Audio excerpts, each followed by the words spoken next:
Esam uz Čegurkalna pirmās līnijas. Šī ir Rīgas evaņģēliskā luteriskā misijas draudze. Un šeit ir cilvēks kāds vārda Oļģerts, uzvārds aizmirsts. Un tieši viņš šo visu ir radījis. Es jums visu nerādīšu, lai jūs paši varat atnākt un apskatīties. Bet viņam ar vārdskot parādījās tā kunga gars, kā viņš saka. Un viņš visu uztaisīja no stikla. Viņam bija grūtības dabūt tieši zilo stiklu. Viņš visiem lūdz, lai ved vēl. Tur iekšā jūs redzat, tālumā ir altārs Jēzum Kristum. Te ir pagrabs, uz kuru rakstīts, tur tas, ko augšu redzat, ir skrometis pagrabs, kur rakstīts, tev nebūs zakt, jo viņam zapti kaut kad nozaga.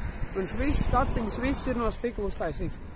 Un viņam tā kunga gars rādīja katru dienu, kas viņam jādara.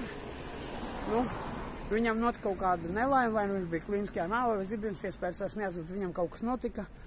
Un viņš tāpat kā Pēteris Seņkāns uzskatīja sev par visam valdnieku. Viņam ar kaut kas galva notikās, un viņš kaut ko tur sāka redzēt. Re, kur ir rožkronis pa katoļu nolikuši, lai gan šeit luterāņu baznīca. Kas tur ir iekšā, kas tur vēl ir? Es neiešu iekšā speciāli un nerādīšu jums, kas tur ir. Tur ir Dieva brīnums, godu vārds. Varat domāt, ka viņš ir šizits vai kas, bet tas, ko viņš izdarījis, ir prātam neaptverami skaisti. Atnāciet, paskatieties, tas ir to vērts, kā vienkārši kaut vai turisma ekskursijā. Kaut kas tiešām brīnumains. Paldies!